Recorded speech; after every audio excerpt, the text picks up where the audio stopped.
자, 여러분 안녕하세요. 자, 지금 이제 교과서 92쪽에 원자의 스펙트럼이라고 하는 단원이 있습니다. 여기를 나가도록 하겠습니다. 자, 이게 원자의 스펙트럼은 우리가 원자라고 하는 것을 볼 수가 없어요. 너무 작아요.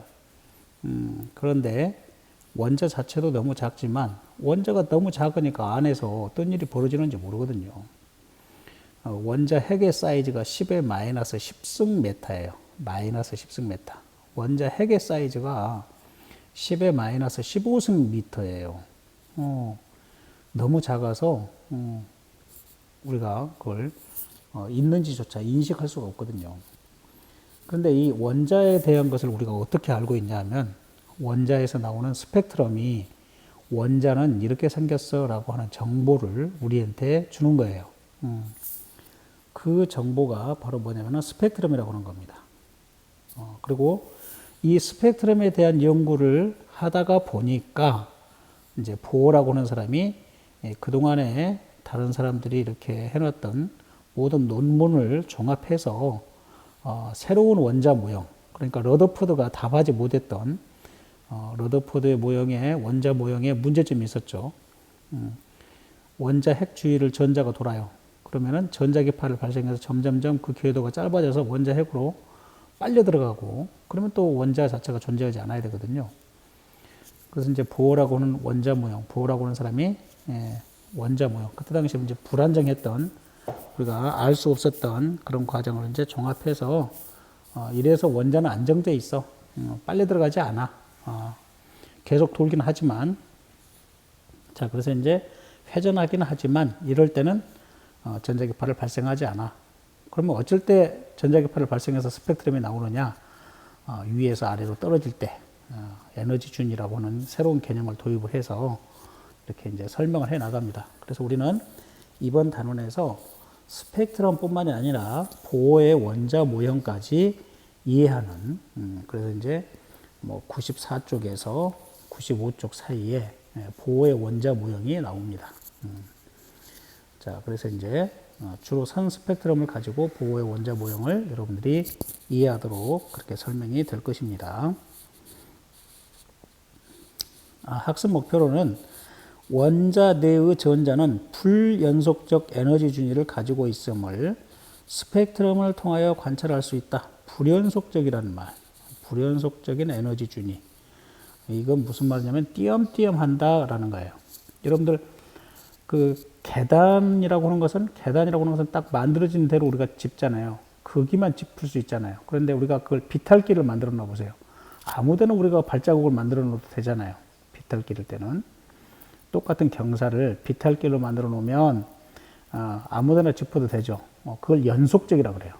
그런데 계단식으로 이렇게 만들어 놓으면 그 높이, 그 위치 에너지만큼을 점점점 가지고 올라가는 거잖아요. 그 띄엄띄엄한 값이잖아요. 위치 에너지 값이 연속적으로 되어 있는 게 아니라. 그래서 비탈면은 연속적인 면, 연속적인 값의 에너지를, 위치 에너지를 아무데나 가질 수 있지만 그 에너지가 딱 정해져 있어. 얼마, 13.6, 4.9 뭐 이렇게 딱 정해져 있어. 거기만 이렇게 가질 수 있다라는 거야. 그게 불연속적인 거. 좀 있으면 이제 설명이 되니까요. 지금은 어렵겠지만. 자, 그래서 이 단원에서는 앞에 원자 구조, 전기력 배웠고요. 이번 단원에서는 선 스펙트럼이라고 하는 거, 그 다음에 에너지 준위가 띄엄띄엄 있다고 하는 거, 보호의 원자 모형을 이해를 합니다. 그 다음 단원에서는 에너지띠라고 하는 걸 배우게 되고, 그 마지막 여기 전자기에서 마지막 단원은 반도체를 배웁니다. 반도체. 자, 그럼 우리가 선 스펙트럼이라고 하는 것을 배우게 되고 이 선 스펙트럼이 어떻게 해서 나오느냐? 불연속적인 에너지 준위가 원자 내에 존재한다라는 거예요.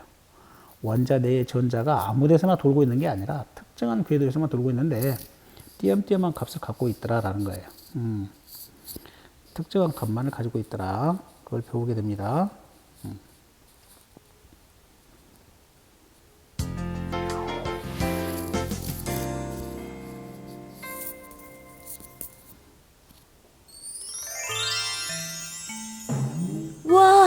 네온등 참 화려하다. 너 네온등이 왜 네온등인 줄 알아? 바로 네온등 안에는 네온이라는 기체가 들어있기 때문이야. 꼭 그렇지만은 않아. 저 중에 빨간색 네온등만 네온 기체가 들어있다고. 어? 그럼 다른 색 네온등은 네온등이 아니라는 말이야?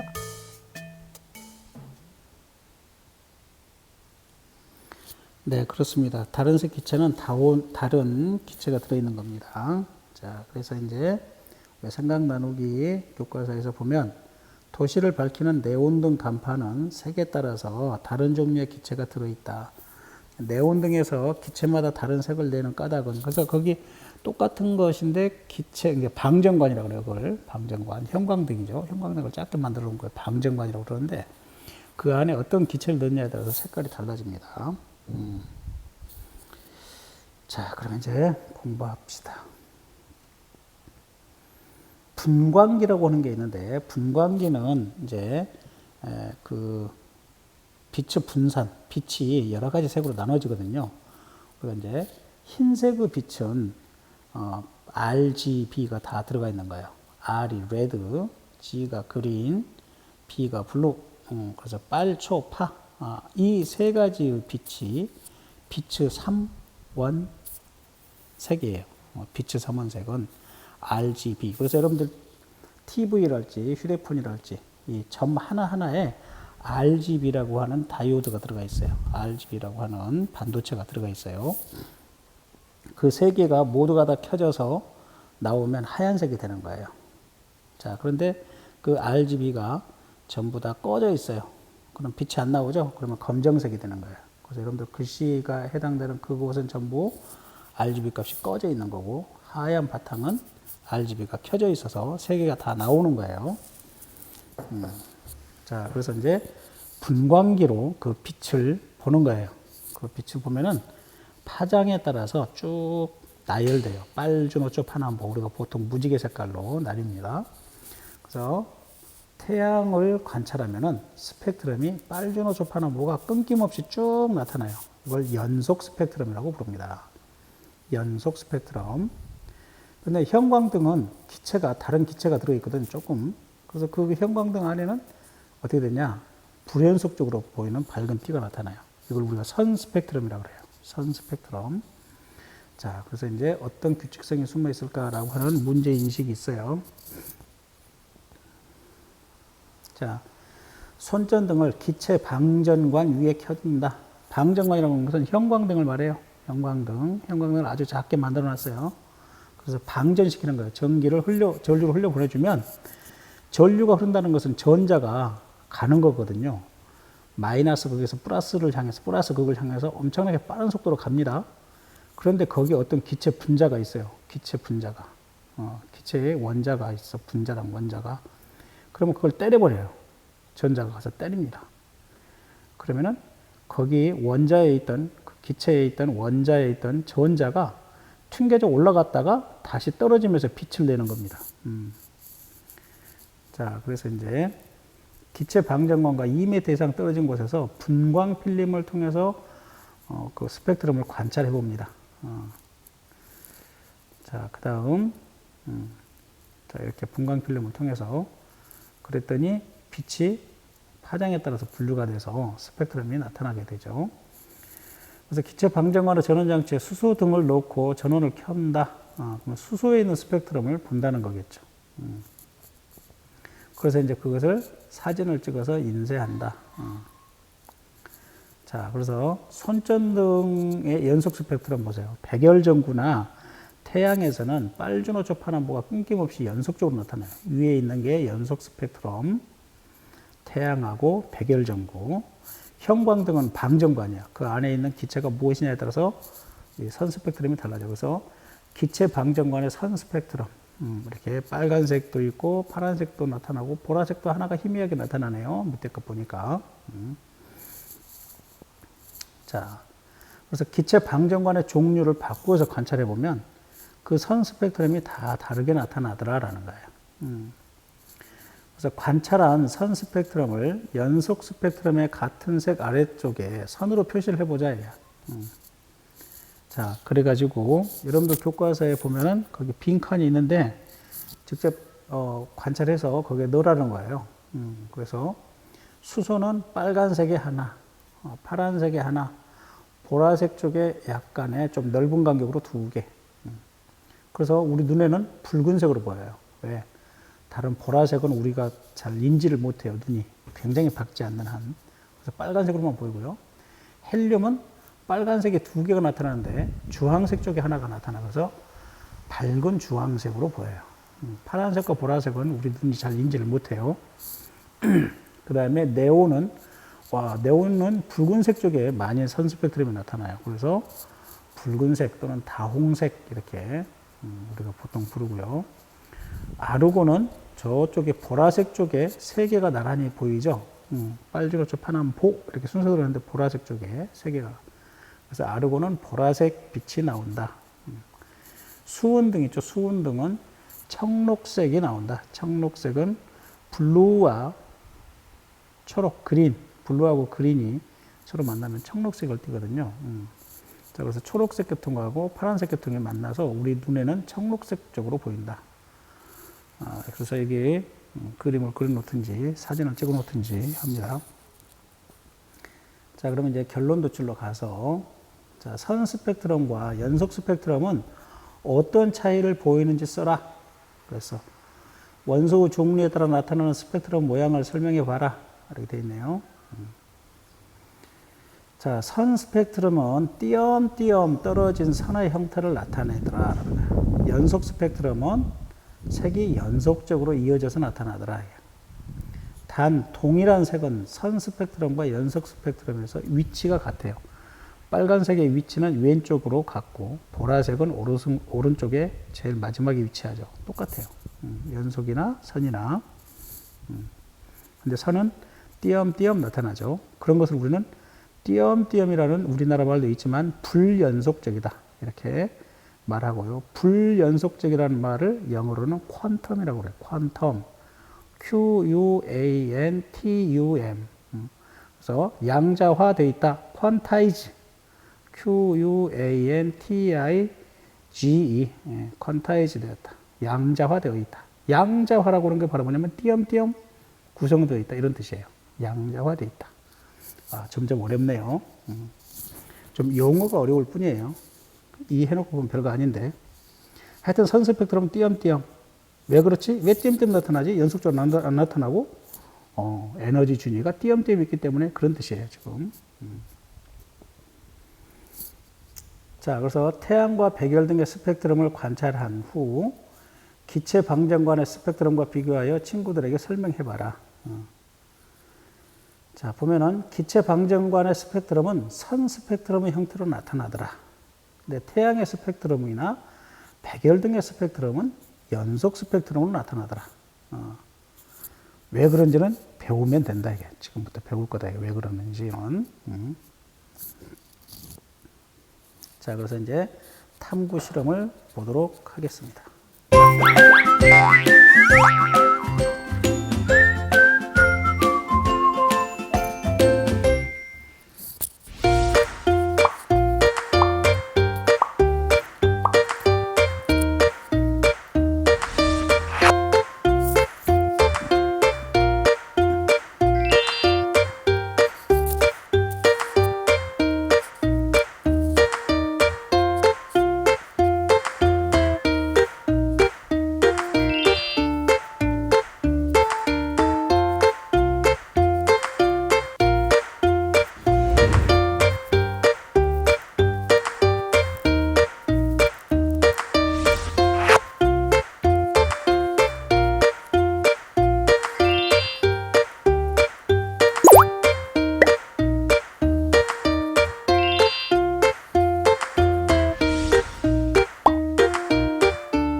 자, 이제 금방 실험을 보았습니다.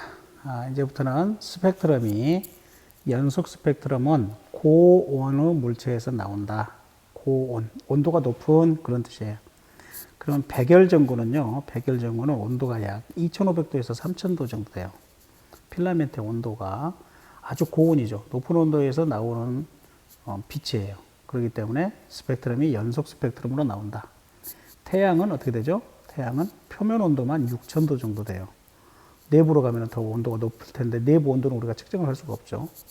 표면 온도만 알 수 있으니까 6000도니까 굉장히 고온에서 나오는 빛이잖아요. 그래서 연속 스펙트럼으로 보인다. 자, 그런데 이제 방전과는 그렇게 높질 않아요, 온도가. 자, 그래서 스펙트럼이란 빛을 진동수에 따라서 분해하여 나타나는 거. 진동수나 파장이나 서로 역수 관계예요. 진동수하고 파장은 서로 역수 관계예요. 빛은. 그래서 우리가 이제 진동수를 프리퀀시 그래서 F라고 써요. F. 프리퀀시. 그다음에 F 곱하기 파장을 우리가 람다라고 그래요. 람다. 이렇게 써요. 람다라고. 람다 이렇게 읽어요. 그리스 문자예요. 한자로 오면은 드립자처럼 이렇게 쓰는 거예요. 읽을 때 람다. 이건 진동수, F는 프리퀀시의 약자예요. 프리퀀시. 람다, 파장이에요. 이것은 바로 뭐냐면 빛의 속도 C하고 똑같아요. 자, 그래서 F하고 람다는 서로 반비례 관계예요. F는 람다분의 C잖아요. 이 C는 빛의 속도니까 빛의 속도는 상수로서 정해져 있죠. 3 곱하기 10의 8승이라고 정해져 있어요. 그러니까 F하고 람다는 서로 반비례 관계예요. 그래서 우리가 진동수에 따라서 분해한다. 이것도 맞고요. 진동수는 파장하고 역수 관계니까 파장에 따라서 분해한다 해도 맞아요. 자, 그래서 진동수하고 파장을 곱하면 뭐가 되냐? 빛의 속도 C가 나오거든요. 자, 그 다음 연속 스펙트럼이란 모든 파장의 빛의 색이 연속적으로 나타나요. 그래서 뭐 빨주, 노초, 파남보라고 우리가 배웠어요. 빨주, 노초, 파남보가 경계선이 모호할 정도로 연속적으로 나타나 있어요. 무지개.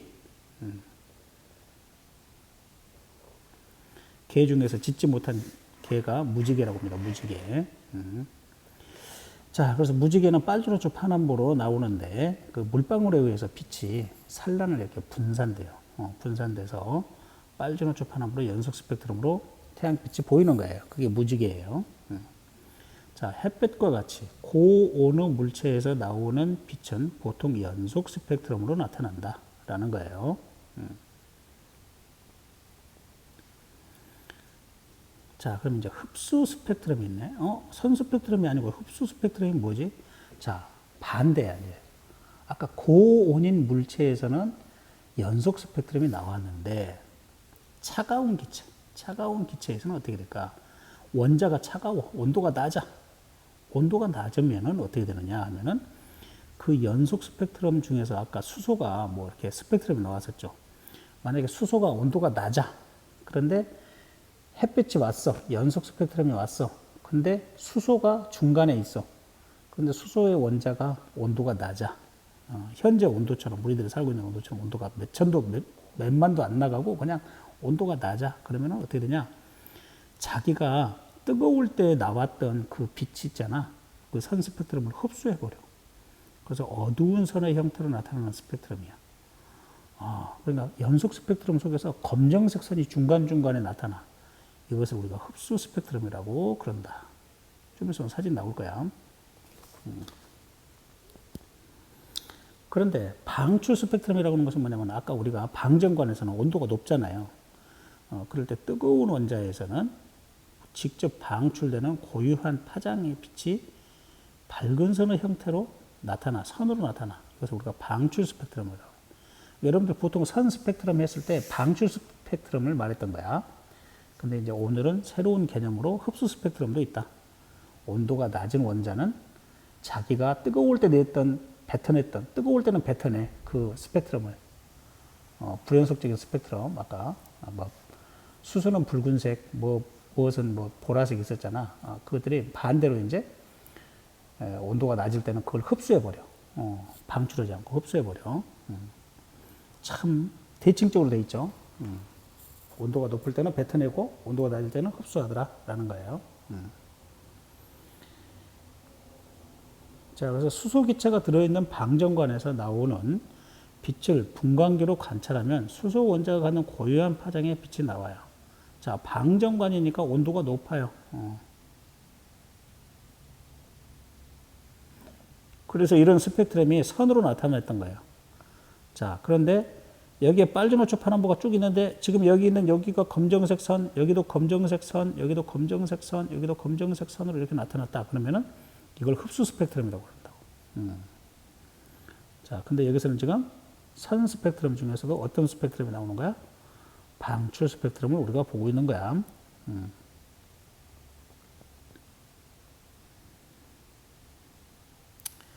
자, 그러면 이제 여기서 잠시 멈추고요.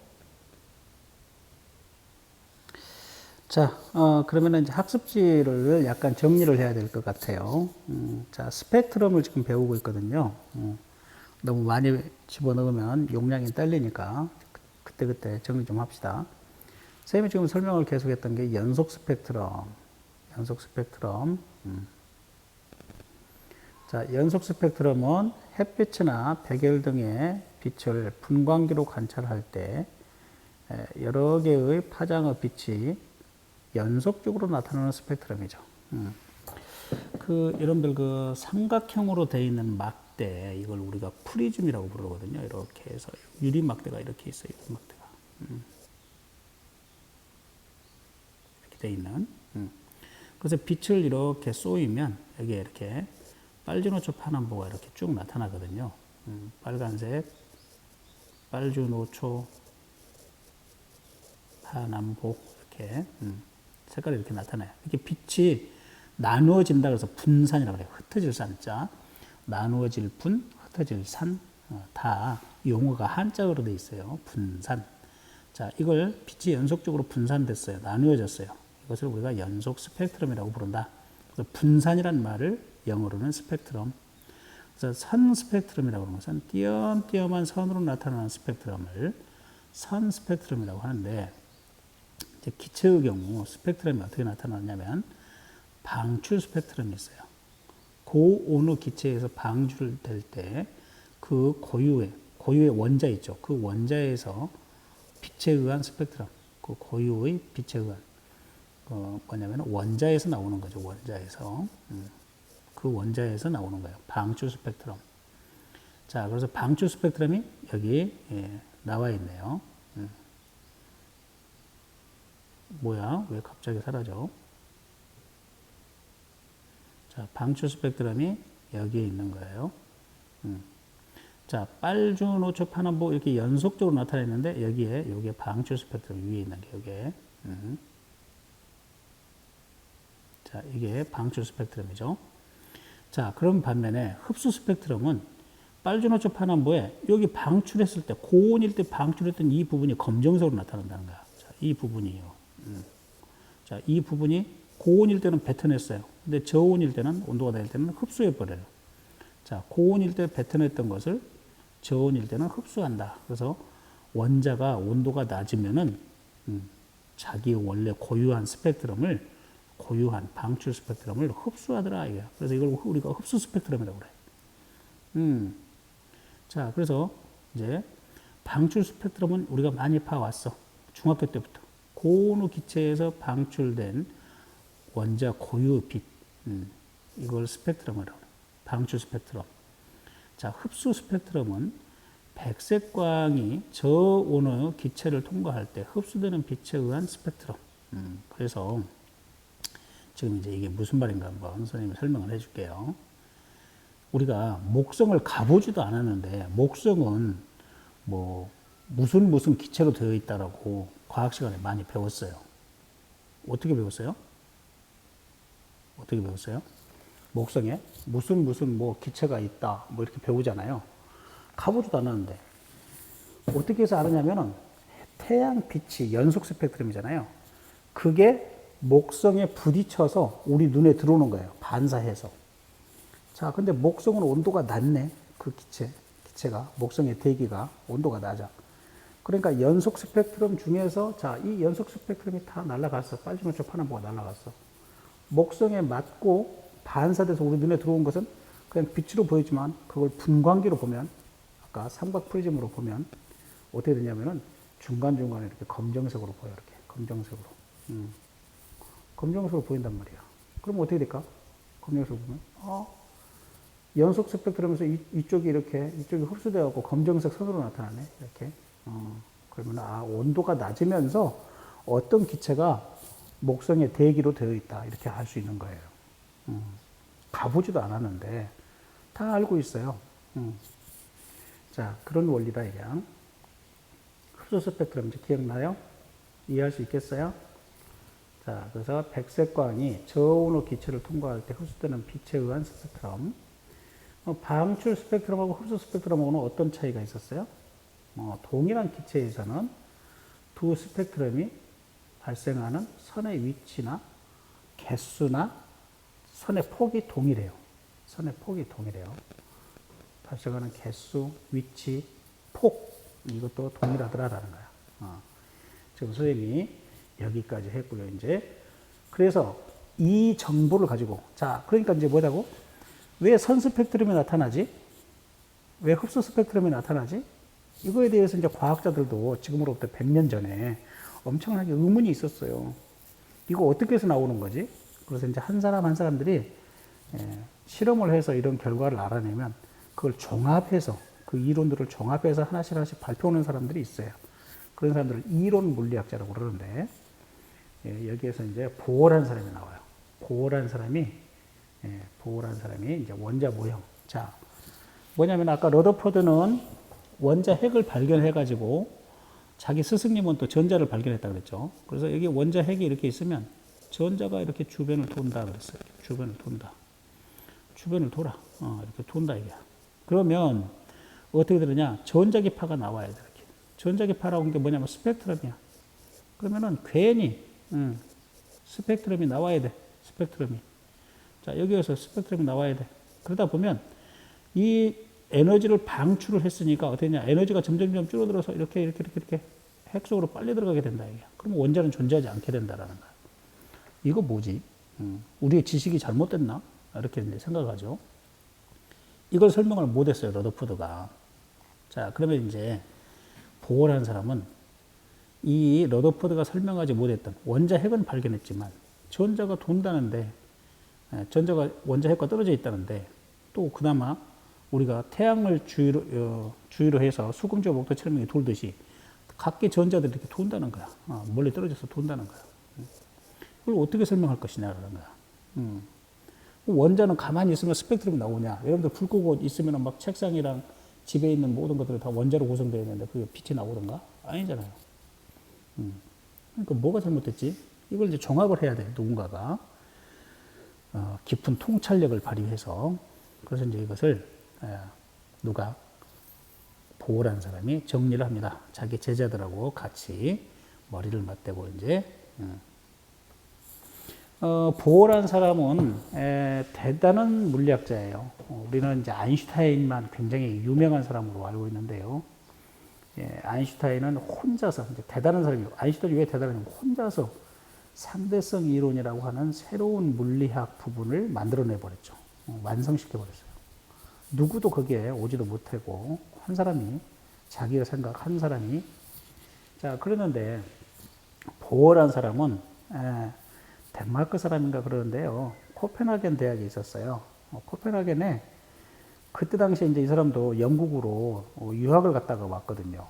영국으로. 톰슨 밑에 가서 유학을 했어요. 톰슨 선생님한테 가서 배웠는데, 진짜 물리학 잘하는 사람 많아. 세상은 넓고, 할 일도 많더라라는 거죠. 그래가지고 이제 고향으로 돌아와서 그때 당시에 굉장히 가난한데 머리 좋은 놈들이 많더라, 이게. 머리는 좋은데 집이 가난해갖고 공부를 못해. 공부를 더 대학원을 다니고 하고 싶어도 못해. 그래서 이제 그 보호라는 사람이 그런 사람들을 아주 머리가 좋고 특출난 사람들을 이렇게 한 명씩 코펜하겐 대학으로 끌어들여서 자기 밑에서 대학원 박사학위를 받도록 합니다. 공부를 시켜주면서 대신 돈벌이를 만들어줘요. 장학금을 만들어서 공부만 하게 합니다. 연구만 하게 합니다. 그러니까 이제 그때 당시 뭐 수학 잘하는 애들, 유럽에서 그런 애들이 막 독일에도 있고 프랑스에도 있고 뭐 영국에도 있고 그럴 거 아니야. 오스트레일리아에도 있고 막 네덜란드에도 있고 뭐 이런 애들을 다 불러다가 자기가 공짜로 교육을 시켜주는 거야.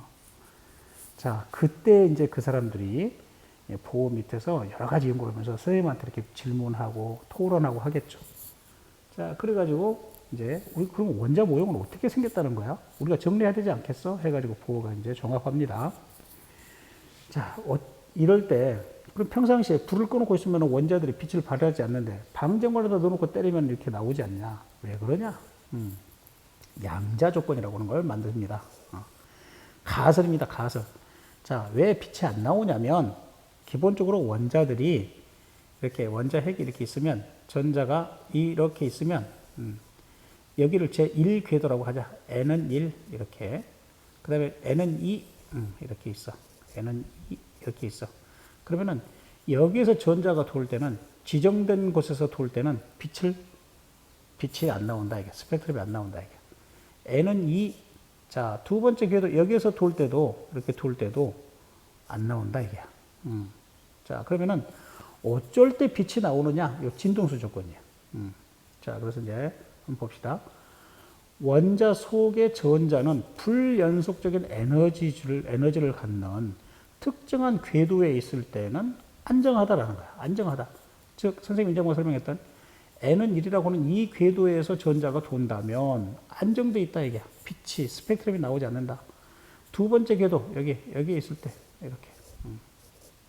그런데 이 사이에 전자가 있을 수 있냐? 없다 이게야. 없다 이게야. 그러면 어떻게 해야 되느냐? 어쩔 때 그러면은 이렇게 빛이 나오는데 그거야. 자, 그러면은 여기에서 어떤 빛이 이렇게 원자 속으로 이렇게 갔어. 하고 전자한테 에너지를 줬어. 충돌했다는 뜻이야.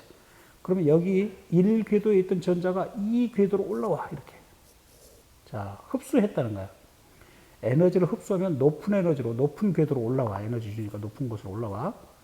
그랬다가 여기가 내 궤도가 아닌데 1궤도에 있어야 되는데 하고 에너지가 줄어들면서 이쪽으로 갑자기 내려가면 이걸 저온이라고 해. 이럴 때만 빛이 나온다. 스펙트럼이 나온다라는 게 진동수 조건이야.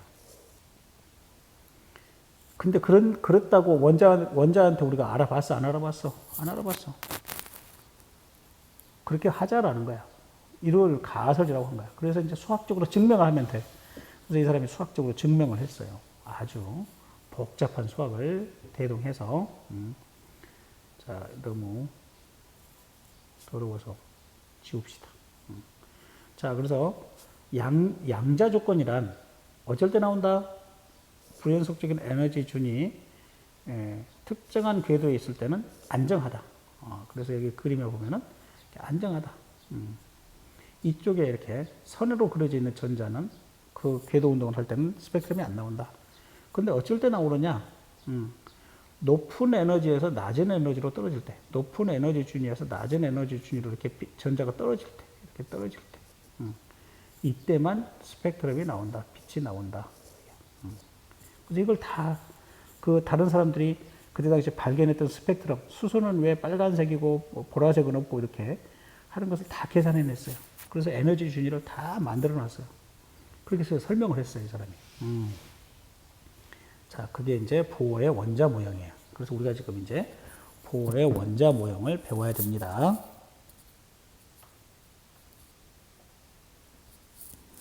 자, 그러면 이쯤에서 인하대학교의 차동호 교수님을 강의를 한번 듣고 나머지 시작하겠습니다.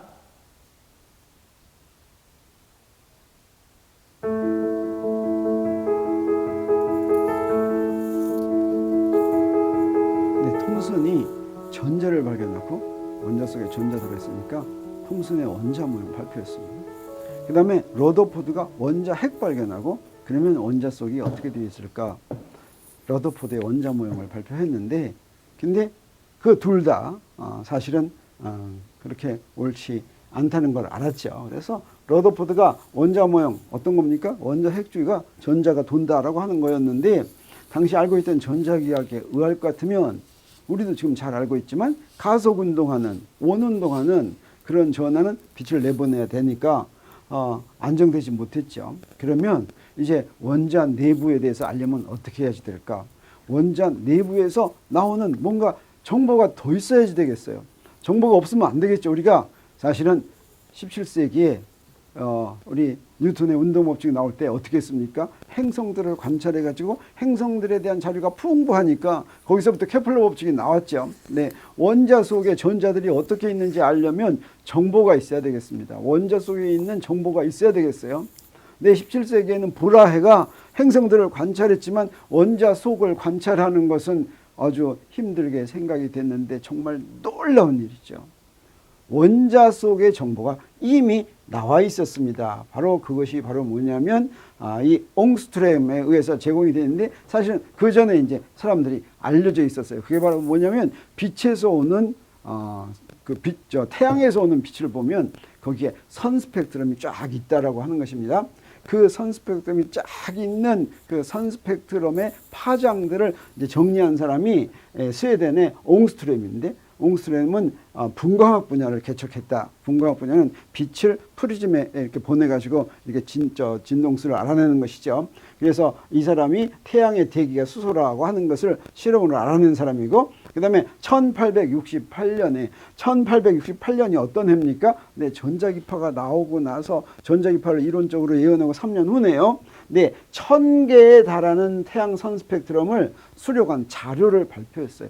보어는 이것을 아직 모르고 있었어요. 학자들은 아직 이걸 모르고 있었는데, 그래서 그의 이름이 옹스트롱이 이제 10의 10승미터를 하는 단위로 이제 했었는데, 러더포드의 원자 모형도 이제 틀리다라고 하니까 막 고민하고 있던 차에 무슨 일이 벌어지냐면 바로 이런 자료가 있다는 걸 이미 알았습니다. 그리고 그런 태양에서 오는 선 스펙트럼의 파장들 사이에는 아주 기묘한 관계식이 있다라고 하는 것을 스위스의 발머라고 하는 사람이, 이 원래는 고등학교 선생님이었는데 관계식이 있다. 파장들이 굉장히 많이 있겠죠. 그런 일부는 파장들이 이런 간단한 식에 의해서 정해진다라고 하는 걸 알았어요. 이 앞에는 2제곱분의 4분의 1이고 뒤에는 여기다 3, 4, 5, 6 이렇게 대입하면 그러면 파장들이 나온다라고 하는 걸 발견했어요. 그래서 이 사람은 이제 바젤 대학교 교수가 된 사람인데, 그리고 나서 무슨 일이 벌어지냐면 스웨덴의 리드벨이라고 하는 사람이, 이분은 미국에서 출생한 스웨덴 물리학자인데 우리가 보통은 리드버그 이렇게 부릅니다. 스웨덴 말로는 리드벨이고 그 다음에 리드버그인데 1888년 태양 선 스펙트럼 사이에 있는 성립하는 공식을 발표했는데, 발머는 그 중에 일부였는데 이 사람은 모든 선 스펙트럼을 전부 다 설명할 수 있는 식을 만들었어요. 그게 뭐였냐면, 아까 여기가 어때요? 발머의 경우는 이게 2제곱분의 1이었죠. 근데 이것도 그냥 요 n1제곱, n2제곱 할 것 같으면 모든 파장들이 이 간단한 식으로 다 나왔어요. 마치 뭐와 해당하냐면 브라의 행성에 관한 자료를 케플러가 타원으로 맞춘 거나 비슷한 거예요. 이렇게 때려 맞춘 거예요. 이때의 비례 상수도 때려 맞췄어요. 모든 것을 다 맞게 하는 그런 상수를 구했습니다. 상당히 정확하게 구했어요. 이렇게 1.09678. 이거 어떻게 해서 나왔는지 모르죠. 그렇지만 태양에서 나오는 선 스펙트럼에 대한 자료는 전부 다 구했는데, 그러면 태양 선 스펙트럼이 왜 선 스펙트럼이 됐냐면, 네, 이거는 태양에서 안 오더라도 사실은 뜨거운 기체에서 나오는 빛은 선 스펙트럼이 됐어요.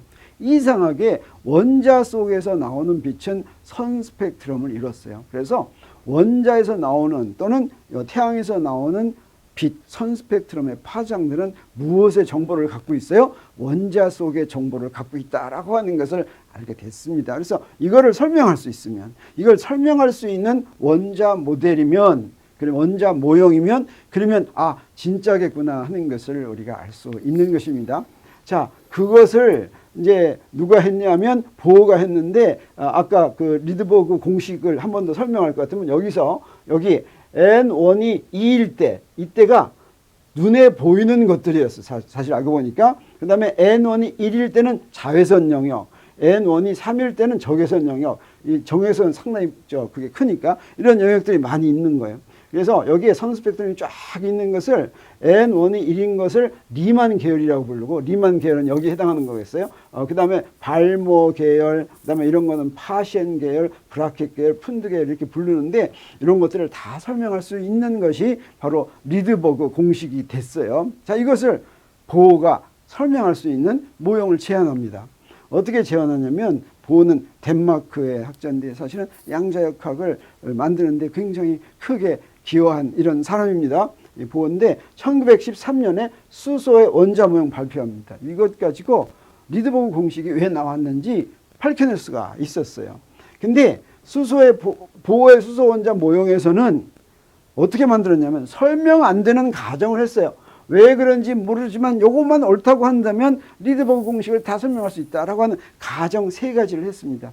그 3가지 가정만 성립하는 거예요. 왜 성립하는지 몰라요.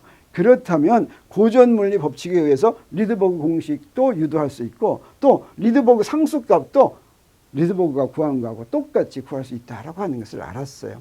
근데 한 번 더 강조하지만 보호의 원자 모형에서 도입된 가정이 왜 성립하는지는 알 수가 없었어요. 마치 케플러 법칙이 왜 성립하는지는 알 수가 없었던 것이나 비슷합니다. 그러면 자, 보호가 그 가정으로 제안한 것이 뭔지 한번 보도록 하겠어요. 뭐냐면 관찰된 것을 그대로 가정으로 한 겁니다. 사실은 전자기하에 의할 것 같으면 이렇게 원운동하는 전자는 전자기파를 내보내야 되는데, 이거 웬만한 경우에 전자기파 안 나오죠. 보통의 경우는 전자기파가 안 나오니까 어떻게 했냐면 정해진 에너지와 반지름의 궤도에서 전자가 돌면 전자기파 안 나온다. 그래서 전자가 돌 수 있는 궤도는 미리 정해졌다라고 한 게 첫 번째입니다. 왜 정해졌는지 모르는 거예요. 그 다음에 이렇게 미리 이렇게 궤도가 이렇게 정해졌는데, 첫 번째 궤도, 두 번째 궤도, 세 번째 궤도, 이게 반지름도 정해지고 에너지도 정해진 거예요. 그래서 전자가 무슨 이유에서건 에너지를 받으면 낮은 궤도에서 높은 궤도로 올라갑니다. 그때 올라갈 때 아무 데로나 못 올라가요. 원래 있는 데로만 올라가요. 그래서 여기서 그 다음에 또 여기가 만약에 벼 있다면 이로 내려올 수 있습니다. 그때 딱 요거에 해당하는 에너지를 바깥으로 내보냅니다.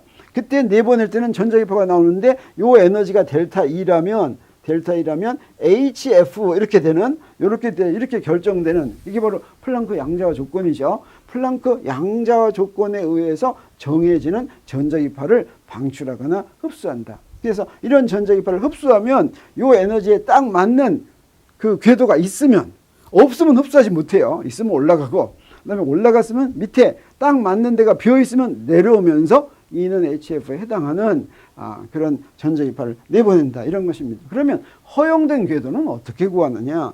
허용된 궤도는 각운동량이라는 게 있는데, 우리는 각운동량은 잘 설명하지 않았어요. 사실은 선운동량, 우리 P는 MV 그런 거, 이건 선운동량인데 이거는 병질운동에서 해당하는 거고, 각운동량은 회전하는 운동에 해당하는 거예요. 그랬을 때 어떤 질량 M짜리가 속력 V로 반지름 R에서 이렇게 등속 원운동하면 각운동량이 뭐냐면 MVR 뭐 이렇게 되겠어요. 이 각운동량이 어떤 값을 가져야만 되냐면, 왜 그런지 몰라요. 플랑크의 플랑크 상수를 이용해가지고 플랑크 상수를 2파이로 나눈 것에 꼭 정수배만 돼야지 된다. 1배, 2배, 3배, 4배 이렇게만 돼야지 되는 그런 각운동량이 이런 값만 갖는 궤도만 간다고 하면, 그러면 리드버그 공식이 다 설명된다고 하는 것이죠. 근데 어떻습니까? 요 과정 전부 다 왜 성립되는지 전혀 알 수가 없죠. 그러면 진짜 그런지 한번 보도록 하겠어요. 그러면 이제 고전역학에 설명할 수 있다고 하는 것은 뭐냐면, 여기 원자핵이 있고 전자가 있으면 요 둘 사이에 쿨롱 법칙에 의한 전기력을 받고 움직이는데, 그때 움직일 때는 뉴턴의 운동방 정식을 따른다. 이게 바로 고전 물리학으로 설명한다고 하는 거예요. 그래서 힘은 어떠냐? 이게 바로 쿨롱 법칙으로 정해진 것이죠. 그래서 여기 있는 게 뭐 원자 번호가 Z라면 전하가 Z2가 되겠어요. 여기 전자는 2니까 두 개 곱하면 Z2제곱이 되겠습니다. 그래서 R제곱 하고 그때 등속 운동하면 가속도가 R분의 V제곱이에요. 여기다가 F는 M에다가 이걸 집어넣어요. F자리 요거 집어넣고 A자리 요거 집어넣어요. 그러면 뭐가 되냐면 이제 이런 게 되죠. 집어넣었어요. 그래서 여기서 V를 이렇게 구할 수가 있습니다. 여기 있는 V를 구하면 여기 루트하고 이렇게 집어넣어서 이렇게 나와야 되겠죠. 그 다음에 우리 뭘 구하냐면 이 조건을 이용해야 되겠어요. 각 운동량이 뭐하고 같을 때 요게 NH/하고 같아야 된다 그랬죠. 그래서 V를 구했으니까 V에다가 MR을 곱하면 여기 아까 V 구한 데다가 MR 집어넣었어요. 그러니까 여기 밑에 R이 있었으니까 위로 R로 갔죠. 그 다음에 밑에 M이 있었으니까 M 하나 올라갔어요. 자, 요 놈이 뭐가 돼야 되냐면 요게 돼야 된다. 이런 조건으로 놓으면 우리 이것을 만족하는 R은 N이 1, 2, 3, 4 이럴 때예요. 그래서 우리 Rn을 구할 수 있어요. 이게 바로 뭐냐면 도는 전자의 그 궤도의 반지름이 되겠어요. 그러니까 궤도가 아무 값이나 다 갖지 못하고 이런 궤도만 가질 수 있다라고 하는 거 우리가 알아낸 겁니다. 뭐에 비례해요? n제곱에 비례하네. 그래서 제일 작은 것부터 어떻게 돼요? 1배, 4배, 9배 이런 식으로 가죠. 반지름이 그렇게 커지는 궤도형은 존재한다. 뭐 이런 걸 알겠어요. 그리고 나서 그러면 리드버그 공식은 어떻게 나오느냐? 그것은 플랑크의 양자화 조건을 이용하면 되겠어요. 그때 먼저 수소 원자의 반지름 아까 구한 거에서부터 구할 수가 있겠어요. n에다가 1을 대입하면 수소 원자 반지름 되는데 그때 구할 때는 어떻게 하냐면 어떤 값을 이용하냐면 요 4파이 입실론 제분의 2제곱은 1.44 MeV 페름이라고 하는 것을 이용하면 좋아요. 이거 유명한 거예요. 그 다음에 H바 C는 요 상수값이 197.3 MeV 페름이가 돼요. 그 다음에 전자의 질량은 0.511 MeV가 되는데 그걸 다 집어넣을 것 같으면 얼마가 되냐면 0.529 옹스트롱이 된다라고 하는 게 나와요. 이게 그래서 수소 원자의 반지름 보호의 원자 모형에 의하면 수소 원자의 반지름은 0.529 옹스트롱 좀 된다라고 하는 거 우리가 알 수가 있는데 자 그래서 우리 리드버그 공식 유도해보도록 하기로 하죠. 그러면 n번째 궤도에 성립하는 뉴턴 운동 방정식은 어떻게 되냐면 이렇게 됐어요. 아까 뉴턴의 운동 방정식에 R에다가 Rn을 집어넣은 거 이건 n번째 궤도예요. 그러면 n번째 궤도의 에너지는 어떻게 구할까? n번째 궤도의 포텐셜 에너지와 운동 에너지를 더하면 n번째 궤도의 에너지가 되겠어요. 그래서 운동 에너지는 2분의 1 mv n 제곱이죠. 그러면 여기에 vn 제곱이 있어요. 그러니까 여기 2분의 1하고 여기 r만 이쪽으로 보내면 되겠어요. 그래서 r 이쪽으로 보내면 뭐가 되냐면 8파이분의 입실론 제로 이렇게 되고 여기에 rn분의 z 제곱 이렇게 되겠어요. 아주 운동 에너지가 마치 포텐셜 에너지하고 비슷하게 표현되어 있죠. 그 다음에 포텐셜 에너지는 어떻게 했냐? 마이너스 요거죠. 요거 우리가 잘 아는 거예요. 4파 입실론 제로분의 1 하고서 r분의 q 제곱 하는 게 q 프라임 하는 게 포텐셜 에너지죠. 요거 두 개 더하면 되겠어요. 이거 두 개 더하면 어떻게 되냐면 이렇게 돼요. 여기다가 이거 더하면 어떻게 돼요? 이건 8분의 1이고 이건 4분의 1이니까 어떻게 하면 여기 마이너스 8분의 1 이렇게 되겠어요. 그래서 이걸 정리하면 우리 이렇게 되는데 여기 rn을 집어넣은 거예요. 그러면 여기에 뭐가 되냐면 n제곱에 반비례하는 게 나와요. 이 n이 n제곱에 반비례한다. 그래서 여기서부터 우리 플랑크의 에너지 양자화 조건을 집어넣으면 이거 집어넣는다 그랬죠. 그대로 대입합니다. 이거 대입하는데 HF는 여기 F가 람다분의 C라고 그랬죠. 그대로 여기다 집어넣으면 어떻게 되냐면 람다분의 1이 바로 나옵니다. 이 람다분의 1이 HC분의 1이라고 해서 요거니까 아까 구한 H를 여기다 집어넣어요. 그래서 이 프라임은 여기서 N 프라임 이렇게 되겠어요. 그 다음에 E는 N 이렇게 되겠어요. 앞에 마이너스 사인이 있었으니까 요거 마이너스 사인이 있었으니까 요거 바꾸면 N제곱이 앞에 나오고 뒤에 나오죠. 자, 이게 바로 뭐냐면 요 앞에 요걸 상수라고 한다면 어떻게 되겠어요? 람다분의 1은 상수분의 1이라고 이렇게 나왔죠. 이게 어때요? 리드버그 바로 나왔죠. 그러면 요 앞에 있는 요것들이 리드버그가 구한 리드버그 상수하고 똑같을지 궁금해요. 해보고 싶어요? 안 해보고 싶어요? 우리 아까 뭐 하는 거 다 알았죠. 4파 입실론 제곱은 2제곱은 얼마고 이런 거 알았죠. 그래서 대입해요. 여기다 대입하면 요 놈은 1.44 대입하면 되고 요거는 0.511 대입하면 되고 요거는 197.3 대입하면 되고 이렇게 다 대입해요. 쫙 계산했더니 어때요? 네, 리드버그 상수값이 그대로 딱 나왔어요. 이렇게 보호의 원자 모형으로 리드버그 공식과 리드버그 상수가 어떻게 나왔는지 알았어요. 네. 그래서 이거는 케플러가 마치 불화의 자료를 잘 설명한 거나 마찬가지인데 이렇게 나왔지만 아직도 모르는 게 있죠. 그래서 역사는 반복된다 이렇게 이야기할 수가 있겠습니다. 그래서 17세기의 대상은 뭐였냐면 태양계였어요. 20세기의 대상은 원자입니다. 그리고 10세기에는 코페르니쿠스가 당시에 이제 모든 걸 알고 나서 행성들도 뭐예요? 그 원궤도, 완벽한 원궤도를 돌아야 된다 해서 지동설 제안했죠. 20세기에는 톰슨과 러더포드가 원자 속에 전자 있다는 거 알고 또는 원자핵 있다는 거 알고 원자 모형 제안했어요. 그 다음에 17세기에는 브라헤가 행성에 대한 자료를 잔뜩 수집했죠. 20세기에는 옹스트롬이 자료가 이미 나와 있었어요. 원자 내부에 대한 자료가 이미 나와 있었죠. 그리고 무슨 일이 있었습니까? 17세기에는 케플러가 브라헤 자료를 설명하는 경험법칙을 구했죠. 그렇지만 이놈이 왜 나왔는지는 알 수가 없었어요. 20세기는 어땠습니까? 리드버그와 보어가 경험법칙 구했죠. 두 단계를 거쳐서 구했어요. 먼저 리드버그가 람다들 사이의 관계를 구한 다음에 그 식을 세 개의 간단한 가정을 가지고 보어가 구했죠. 그렇지만 문제가 뭡니까? 왜 성립하는지 몰랐어요. 자, 그걸 해결한 게 뭐였어요? 뉴턴 역학이 모두 해결했죠. 17세기에는. 자, 이거 누가 해결하냐면 20세기에는 양자역학이 모두 해결하게 됩니다.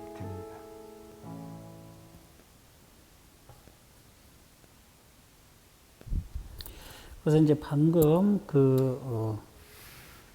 차동호 교수님의 강의는 여러분들 97쪽에 자료실에 나와 있는 그것을 설명했던 겁니다.